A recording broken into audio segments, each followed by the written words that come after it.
Assalamualaikum warahmatullahi wabarakatuh. Yang terhormat Profesor Dr. Kuncoro Hartowidodo STPMN, yang terhormat para dosen penguji. Pada kesempatan kali ini, saya Burhan Indradi, mahasiswa senior eksekutif MBA angkatan 38 Universitas Gadjah Mada, kampus Yogyakarta, akan memaparkan hasil penelitian saya yang berjudul Analisis Keterlambatan Proyek Konstruksi Studi pada Proyek Pembangunan Bendungan Bener Paket 2. Yang pertama, dimulai dari pendahuluan. Penelitian ini dilatar belakangi oleh pembangunan di Indonesia yang cukup masif, diantaranya yaitu pembangunan bendungan. Salah satunya yaitu proyek pembangunan bendungan bener yang menjadi bangunan ikonik di Indonesia, yaitu bendungan tertinggi di Indonesia, di mana ketinggiannya mencapai 161 meter, dan bendungan ini menjadi salah satu proyek strategis nasional yang ditargetkan selesai pada akhir Desember 2024. Namun dalam pelaksanaannya, pembangunan bendungan bener berisiko mengalami keterlambatan dalam penyelesaiannya. Rumusan masalah pada penelitian ini, PT Waskita Karya sebagai kontraktor pelaksana proyek pembangunan bendungan bener paket 2 pada bulan ke-67 mencatatkan progres sebesar 47,44% dengan rencana sebesar 57,38%, sehingga mengalami deviasi keterlambatan penyerapan progres sebesar 9,93%. Dengan sisa waktu yang tersisa, maka proyek pembangunan bendungan bener paket 2 berisiko mengalami keterlambatan waktu penyelesaiannya. Selanjutnya yaitu pertanyaan dan tujuan penelitian. Pertanyaan penelitian yang pertama yaitu apakah proyek pembangunan bendungan bener paket 2 mengalami keterlambatan? Dengan tujuan penelitian yaitu membuktikan proyek pembangunan bendungan bener paket 2 terlambat atau tidak. Pertanyaan kedua yaitu mengapa proyek pembangunan bendungan bener paket 2 mengalami keterlambatan? Dengan tujuan penelitian yang kedua menganalisis kemungkinan faktor-faktor penyebab jika terjadi keterlambatan pada proyek pembangunan bendungan bener paket 2. Dan selanjutnya pertanyaan yang ketiga yaitu faktor apa yang paling berpengaruh pada keterlambatan proyek pembangunan bendungan bener, sehingga didapat tujuan penelitian yang ketiga yaitu menganalisis faktor yang paling berpengaruh jika terjadi keterlambatan pada proyek pembangunan bendungan bener paket 2. Manfaat dari penelitian ini terbagi menjadi dua, yaitu yang pertama manfaat teoritis, yaitu memberikan pemahaman yang lebih baik tentang pengelolaan dan penjadwalan proyek konstruksi yang baik sehingga dapat meningkatkan efektivitas dan efisiensi dalam operasional proyek konstruksi. Yang kedua yaitu manfaat praktis. Penulisan ini diharapkan dapat menjadi masukan dan pertimbangan dari manajemen proyek pembangunan bendungan bener paket 2 dalam penentuan kebijakan dalam kaitannya dengan manajemen operasi pengelolaan proyek. Selanjutnya untuk yang kedua yaitu landasan teori dari penelitian ini. Proyek konstruksi merupakan suatu kegiatan berkesinambungan dalam bidang pembangunan atau konstruksi, di mana kegiatan konstruksi tersebut di dalamnya terbatas pada biaya, mutu, dan waktu yang sudah ditentukan.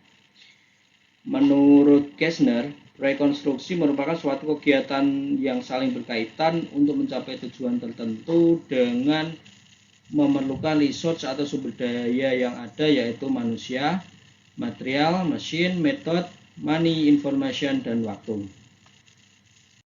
Dalam pelaksanaan proyek konstruksi yang terbatas biaya, mutu, dan waktu, penjadwalan menjadi suatu hal yang penting yang digunakan untuk menentukan urutan kerja dan durasi dalam suatu kegiatan atau proyek.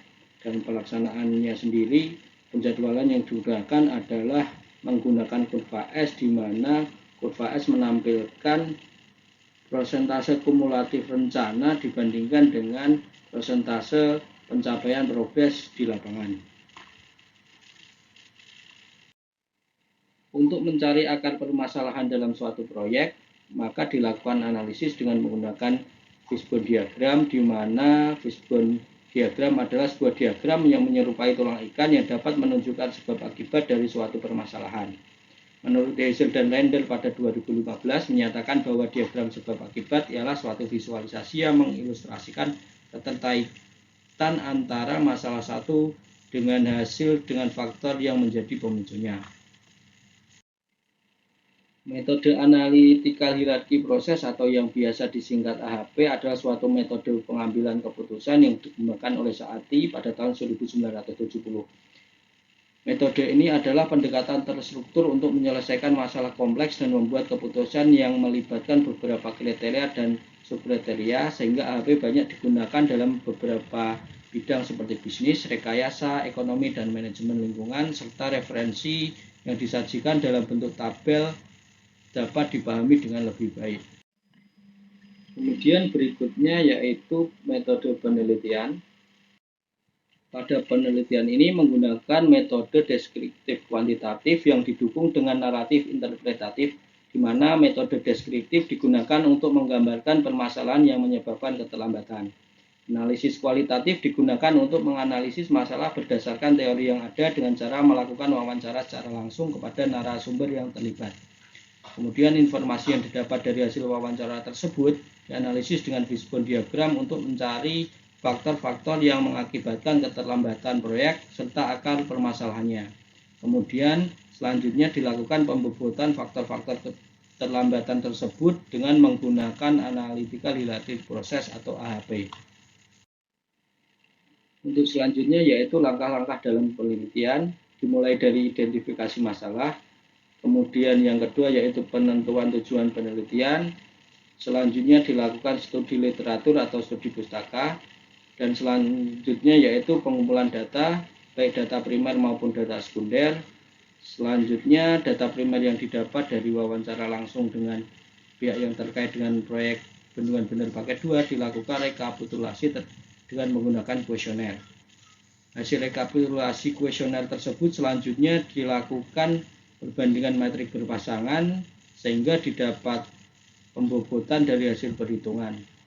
Untuk selanjutnya hasil pembobotan relatif tersebut dilakukan uji konsistensi dengan nilai konsistensi rasio yang ideal yaitu di bawah 10% atau 0,1. Apabila sudah ideal, maka selanjutnya dilakukan analisis penentuan prioritas akhir untuk setiap alternatif yang ada.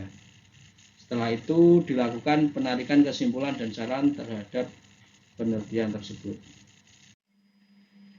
Untuk selanjutnya yaitu hasil penelitian. Untuk menjawab pertanyaan penelitian yang pertama yaitu apakah proyek pembangunan bendungan bener paket 2 mengalami keterlambatan, maka dilakukan analisis dengan menggunakan kurva S, di mana pada grafik terlihat pada bulan ke-67 pencatatan progres pada proyek pembangunan bener paket 2 sebesar 47,44% dengan rencana sebesar 57,38%, maka didapat deviasi progres sebesar 9%. Dengan sisa waktu yang tersisa, maka proyek pembangunan bendungan bener paket 2 berisiko mengalami keterlambatan dalam waktu penyelesaiannya. Untuk menjawab pertanyaan penelitian kedua, faktor apa saja yang menjadi penyebab keterlambatan pada proyek pembangunan bendungan bener paket 2? Maka dilakukan analisis dengan menggunakan diagram fishbone, di mana faktor-faktor penyebab keterlambatan tersebut dibagi menjadi 5 kategori yaitu man, method, machine, material, and environment, dan pada setiap faktor utama tersebut diperinci lagi menjadi 3 subfaktor penyebab keterlambatan pada proyek pembangunan bendungan bener. Dan selanjutnya didapat hasil seperti pada diagram fishbone berikut. Kemudian langkah selanjutnya yaitu pemberian kode untuk setiap faktor dan subfaktor penyebab keterlambatan. Kemudian setelah itu dilakukan perhitungan matriks berpasangan yaitu membandingkan tiap faktor-faktor dari faktor utama tersebut sehingga didapat nilai perhitungan matriks berpasangan. Langkah selanjutnya yaitu rekapitulasi bobot relatif faktor utama, di mana menunjukkan nilai rekapitulasi pada faktor utama penelitian yaitu faktor paling berpengaruh adalah mesin dengan bobot 0,26, sedangkan faktor terkecil adalah metode dengan bobot 0,13. Langkah selanjutnya yaitu melakukan rekapitulasi bobot relatif terhadap setiap subfaktor. Yang pertama yaitu subfaktor man, di mana faktor penyebab keterlambatan proyek pembangunan bendungan bener yang paling besar yaitu jumlah pekerja yang kurang dengan bobot sebesar 0,42. Selanjutnya untuk rekapitulasi bobot relatif subfaktor metode, di mana faktor yang paling berpengaruh pada proyek pembangunan bendungan bener paket 2 yaitu perubahan desain dengan bobot sebesar 0,58. Untuk subfaktor mesin didapat rekapitulasi bobot relatif subfaktor terbesar yaitu alat banyak atau sering rusak dengan bobot sebesar 0,61. Untuk subfaktor material, penyebab utama keterlambatan pada proyek yaitu keterlambatan pendatangan material dengan bobot sebesar 0,51. Terakhir, untuk subfaktor environment, dari hasil perhitungan didapat faktor penyebab keterlambatan yang terbesar yaitu permasalahan sosial dengan warga terdampak akibat lahan belum bebas dengan bobot sebesar 0,71. Setelah didapat nilai bobot relatif dari faktor utama dan nilai bobot relatif dari subfaktor yang ada, selanjutnya maka dilakukan perhitungan prioritas global terhadap faktor penyebab keterlambatan proyek dengan cara mengalihkan nilai faktor utama dengan subfaktor yang ada.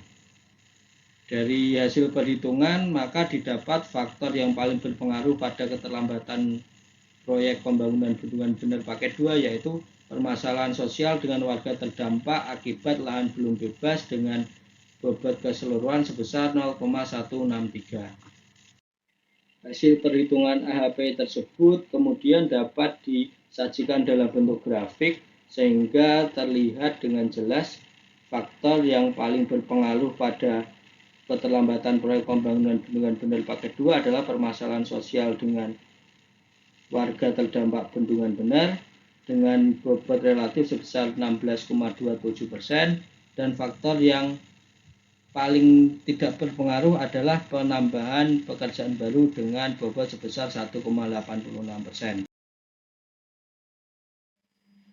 Selanjutnya, setelah dilakukan analisis pada permasalahan pada proyek pembangunan bener paket 2, maka didapat simpulan dari hasil penelitian ini. Yang pertama yaitu sampai dengan saat ini proyek pembangunan bendungan bener paket 2 mengalami keterlambatan progres pekerjaan sehingga berisiko mengalami keterlambatan waktu penyelesaiannya.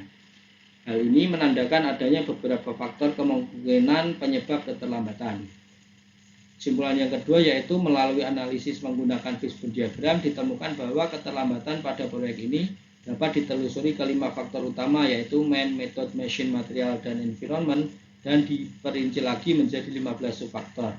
Di mana pada faktor man, subfaktor yang paling berpengaruh adalah jumlah pekerja yang kurang. Untuk faktor method, subfaktor yang paling berpengaruh adalah perubahan desain. Pada faktor mesin, faktor yang paling berpengaruh adalah alat banyak dan sering rusak. Pada faktor material, subfaktor yang paling berpengaruh adalah keterlambatan pendatangan material.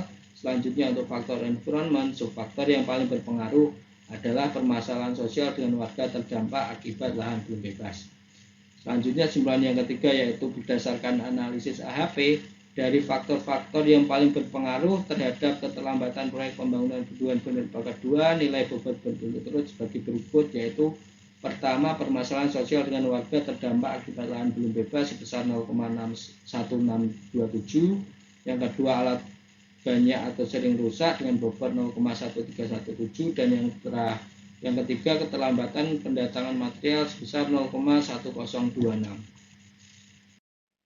Dari hasil kesimpulan tadi penulis menyarankan beberapa saran yaitu berdasar simpulan penelitian yang telah disajikan berikut beberapa saran untuk mengatasi dan mencegah keterlambatan proyek pembangunan bendungan bener paket 2. Yang pertama, menghadapi risiko kerugian akibat keterlambatan penyelesaian pekerjaan pada proyek pembangunan bendungan bener paket 2 disarankan perusahaan atau proyek tersebut untuk segera menerapkan crash program. Yang kedua, berdasarkan faktor dan 15 subfaktor keterlambatan yang didapat untuk meningkatkan kinerja proyek dan mengurangi risiko keterlambatan, beberapa saran strategis dari penulis antara lain prioritaskan faktor kritis, yang kedua mitigasi risiko faktor kritis sesuai prioritas, dan yang ketiga peningkatan manajemen operasional proyek. Dan yang saran yang terakhir yaitu berdasarkan hasil analisis AHP yang didapat dengan penekanan pada faktor-faktor paling berpengaruh, beberapa saran dari penulis antara lain Yang pertama, penyelesaian permasalahan sosial dengan warga terdampak, karena permasalahan dengan warga terdampak menjadi faktor utama penyebab keterlambatan pada proyek pembangunan bendungan bener. Yang kedua, perbaikan dan pemeliharaan alat yang sering rusak. Yang ketiga, penerapan supply chain dan logistik manajemen yang baik sehingga tidak terjadi keterlambatan dalam pendatangan material sehingga proyek dapat berjalan dengan tepat waktu. Demikian paparan hasil penelitian saya. Untuk kurang lebihnya, terima kasih. Assalamualaikum warahmatullahi wabarakatuh.